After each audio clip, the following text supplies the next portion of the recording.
if you're in the space of denying emotions, that's going to impact your life in quite a significant way, and I'll show you why. If we're in denial of our emotions over time, then what's going to happen is that we're going to be suppressing our emotions naturally, kind of like an everyday occurrence, because we're in the habit of doing it. So if we're in the habit of not really allowing ourselves to feel or acknowledge, that's going to turn into suppression. And when we start to suppress, or that's something that we've done over time, that turns into a feeling of resentment. And so we can start to feel resentful of people, of situations. We can go further into comparison of ourselves with others. We can wish that we were or had what someone else might have, whether that's a feeling or confidence or a relationship or an outcome. And we can get really jealous as well. So if those feelings are coming up for you, there might be a clue for you to go, hang on, you know what, maybe I need to start to feel my emotions a little bit more. But see, if we're starting to feel resentment or jealousy, they're the last things we want to give space to, aren't they? But there's exactly where we need to go to start to liberate ourselves from this place of feeling stuck because of our emotions.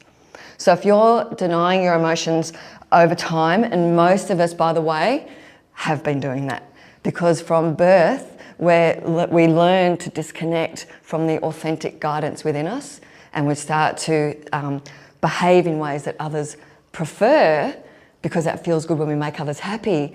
And so we start to guide ourselves by what others want from us, not from what our inner guidance and our inner emotions are telling us. So that's the reason for this pull away from our understanding our emotions.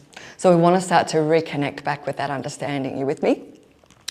So if we're not yet at suppression, we're going to be in denial or denying of our emotions. So when we're denying over and over again, so I feel sadness, let's just get on with life. I feel upset or disappointment, I've got more to do today, I need to get through it. So that is what I'm talking about when we talk about denial.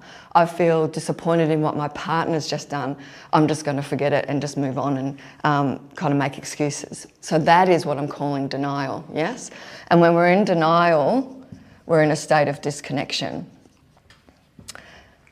About 20 years ago, so I was about 32, I landed in Santorini, and it was in the middle of the night, and I was in the middle of what turned out to be a 7-month holiday in Europe and the States.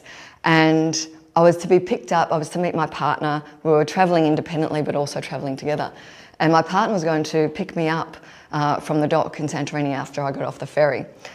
And so in the middle of the night, we were backpacking in those days with my huge backpack.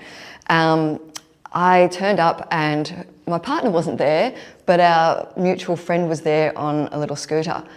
And in that moment, I felt really disappointed and really let down because I hadn't seen my partner in weeks, and I was really excited that we were going to spend some time together. So here I was faced by our wonderful friend, so I was really grateful and pleased by that. But in the back of my mind were this sadness and disappointment and hurt and rejection. So we got on the scooter, made our way up the mountains and into our space where we were staying, and I can't even remember what it's called, but it was beautifully white with blue. If you remember, if you've ever been to Santorini, maybe a villa or a hotel. And so then what I discovered when I walked in the door, my partner had decided to take a nap instead of come and pick me up. So further rejection and further hurt. But instead of expressing it, because at that time I did not know about this, instead of feeling it and expressing it in the emotion, cleanly in the moment to let my partner know where I was at, I pushed it down, pretended everything was fine, and just got on with it. Of course, that turned into a major argument 5 days later, which was about something that was really insignificant. And I know you've had this experience. And this is what I'm talking about when we deny our emotions. It causes disconnect within ourselves and disconnect with the people around us. We think that we're just getting on with it, but actually we're not. Our emotions don't disappear.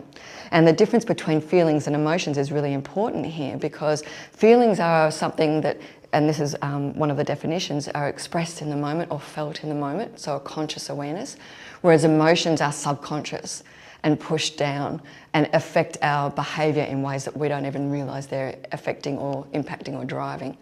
So we've got to get really clear on this world of emotions to understand whether we're actually choosing our behaviour or we're just reacting and asleep and just producing the same outcome over time.